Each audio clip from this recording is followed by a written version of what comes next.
অবসর গ্রহণ করেছি, কিন্তু অবসর গ্রহণ করে মানুষ হিসেবে যে সেগুলো আমার একটা প্রেরণা জগাই দেয়। আমি মানুষ হিসেবে, আমি শিক্ষক, রিটায়ার্ড শিক্ষক হিসেবে আমি যাতে সমাজকরণ দিয়ে দেবো। আর আমি আমার সমাজের বিভিন্ন কাম এটিও কন্টিনিউ দিয়ে আসে। আমি অবসর হই কিন্তু আমি সমাজ বাদ দিয়ে নাই। বিভিন্ন মেন মিটিংত আমি আহো, বিভিন্ন আলোচনাত আমি আহো, সরকার বিভিন্ন কার্যকলাপ আমি সেই স্কিমের প্রতি আমি সহায় জানাও। গতিকে এই সরকারখনে আমার যাতে অভিযোগের ব্যবস্থা করে তার কারণে আমার মাননীয় মুখ্যমন্ত্রী মহোদয় আৰু তেওঁৰ মন্ত্ৰীবৰ্গক মই কৈছোঁ আমাৰ কথাখিনি অলপ চিন্তা চৰ্চা কৰক। অহা 6 তাৰিখত পবিত্ৰ বাজেট অধিৱেশন চলিব। সেই অধিৱেশনত যাতে আমাৰ কথাখিনি চেণ্ট্ৰেল গভৰ্ণমেণ্ট আপুনি অৱগত কৰায় যে অসমৰ যিটো পৰিস্থিতি শিক্ষকসকলৰ অৱস্থা হৈছে, এই যিসকল অৱসৰ গ্ৰহণ কৰিছে, শিক্ষকে হওক বা শিক্ষয়িত্ৰী হওক বা ফুড গ্ৰেডে হওক বা অফিচাৰে হওক, যিসকল অৱসৰ গ্ৰহণ কৰিলে, বিশেষকৈ 2013 চনত যিসকল শিক্ষকে রেগুলার হয় আজি 5 বছর মান চাকরি করলে বা 10 বছর করলে তার পিছন মানুষের খাওয়ার খাদ্যর কোনো প্রয়োজন একদম নাইকি হয়ে গেল। একদম এটা না সার্ভিস কালত তাও যেটা গ্রেড পে পাইছিল বা ডিএ পাইছিল, এখন পেনশন অবস্থা তাও এটাও নাই, এখন পেনশনও নাই, ডিএও নাই, রিভাইজও নাই, তাও হাউসেরও নাই, তাও কেনেকৈ চলব, মেডিকেলে হাউস নাই, এই মানুহখিনি চলব কেনেকৈ। গতিকে আমার মাননীয় মুখ্যমন্ত্রী মই আপনার লগত মই আছিলো, এতিয়াও আছো। যোৱা 2025 চনৰ 24 জুনত আপনাৰ লগত মই মোলাকাতো কৰিলো এই এমপি সম্পৰ্কে। স্যাৰ আমাৰ কথাখিনি যাতে আপনি মানি লয়। আমি এই মানুহৰ হতভাগা মানুহ শিক্ষকখিনি যদিও মই অৱসৰ গ্ৰহণ কৰে, কিন্তু এই অৱসৰ মোৰ পিছফালে যিবিলাক আছে গোটেইখিনি অৱসৰ কৰি একেতো চলাৰ কাৰণে মই আজি দায়িত্ব ভাল লৈছো, যাতে এই মানুহখিনি ভৱিষ্যতে যাতে এটা ল'ৰা ছোৱালী যাতে সুশিক্ষিত কৰিব পাৰে। একেতো শিক্ষাৰ প্ৰয়োজন আছে, এটা ল'ৰা ছোৱালীৰ শিক্ষাৰ প্ৰয়োজন আছে, সেইখিনি মানুহৰ ওপৰত যাতে কোনো কৰাপশ্যন নহয়। আমি আমার মাননীয় মুখ্যমন্ত্রী বারবার অনুরোধ করি যে আমার ওপিএসের ব্যবস্থা করক। যদি আপনাদের কয় খালি মাকন মই অবসর হওয়াখিনিরে কাম কৰিবলৈ আমি বাধ্য হৈছোঁ, যে কৰিমেই। মই একেটা অবসৰ হওয়া যিমান আছে তেওঁ যাতে ৰেগুলাৰ কৰিলে, তেওঁ এটা অর্ডার দিলে যে এই মানবত তোমালোকে ইনসুরেন্স হয়ে গেল। কিন্তু আমি আমার সময়গুলি বেশিরভাগ আমি ভ্যানসার প্রয়োগ করে দিল। আর আমার ল'ৰা ছোৱালী ইতিমধ্যে MLA, মন্ত্রী, ডক্টর, ইঞ্জিনিয়ার বিভিন্ন কামত IPS, APS হয়েছে, কিন্তু আমি একত্র সম্মুখত যাওয়াটাও বেয়া লাগে আমার কারণে পেনশনের ব্যবস্থা নকৰিলে।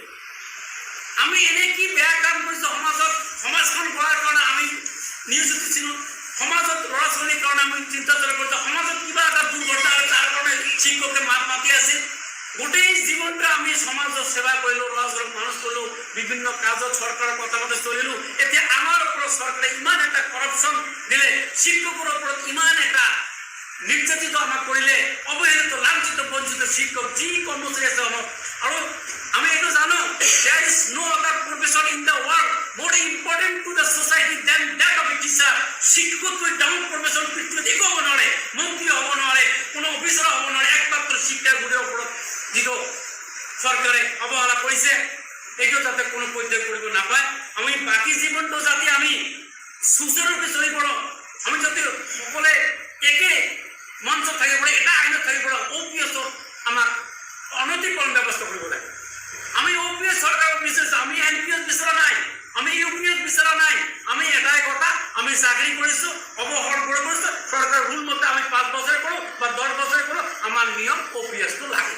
বাকী জীৱনখিনি আমি এটা চিকিৎসা কৰিবলৈ কিমান পইচা প্ৰয়োজন, আমি খাদ্য খাবলৈ কিমান ল'ৰা ছোৱালী পঢ়া শুনা আছে, এইবিলাকৰ চিন্তা চৰ্চা আমাৰ মাননীয় মুখ্যমন্ত্রী মহোদয় আমি আপনার পর করে অনুরোধ করি আপনার আর বেশি আমার আন্দোলন যাতে আমি নকরি তোমার কাছে। আমি কোনোদিন আন্দোলন করা নাই, আমি ন করিম। আমি আপনার পর করে অনুরোধ করিম, আমার অনুরোধ করিম, আমি বিভিন্ন ধরনের আপনার সহায় সহযোগিতা আগবাড়াম। আমি সরকারক ওয়েলকাম জানাম, ভবিষ্যতের জীবন যাতে আপনার ভালো হয়। গতিকে আমার ভবিষ্যৎ জীবন যদি ঠিক থাকে তার কারণে মই OPSৰ ব্যৱস্থা বিচাৰিছোঁ। আমাৰ যিমানখিনি অসমত প্ৰায় 10-11 হাজাৰ কৰ্মচাৰী ইতিমধ্যে অৱসৰ গ্ৰহণ কৰিলে MPSৰ থকা, সেইসকলৰ ব্যৱস্থা কৰক। আমি অসমৰ মাননীয় মুখ্যমন্ত্ৰীক আৰু ওয়েলকাম জনাম, যাতে এই নাম ভৱিষ্যত যাতে কোনো ধৰণৰ অসুবিধা নাথাকে। কেন্দ্ৰীয় চৰকাৰৰ লগত অনতিক্ৰমে আলোচনা কৰি অসমৰ মুখ্যমন্ত্ৰী আৰু কেন্দ্ৰীয় চৰকাৰৰ লগত বহি আমাৰ যিটো সমস্যা, অসমৰ গোটেই অসমৰ সমস্যা যে OPS লাগু কৰিব লাগে, NPS নহয়, UPS নহয়। আৰু UPS যদি আপোনালোকে কৰিছে 12,000 টকা পাব, কিন্তু তেওঁৰ যিটো জমা পইচা থাকিব এইটো নাইকিয়া হৈ যাব। গতিকে একেতে ৰিটায়াৰ হোৱাৰ পিছত যদি কিবা এটা এমাউণ্ট পালে হয় আপোনালোকে কৈছিল যে এদিন চাকৰি কৰি এমাহ চাকৰি কৰিলে আমি 10 লাখ টকা আমি দি দিম দিছোঁ দি দিম সেই ক্ষেত্ৰত হয় আপোনাৰ পৰিচয় দিব আৰু আজিৰ প্ৰেছ মিট দিয়াৰ উদ্দেশ্যটো কি আছে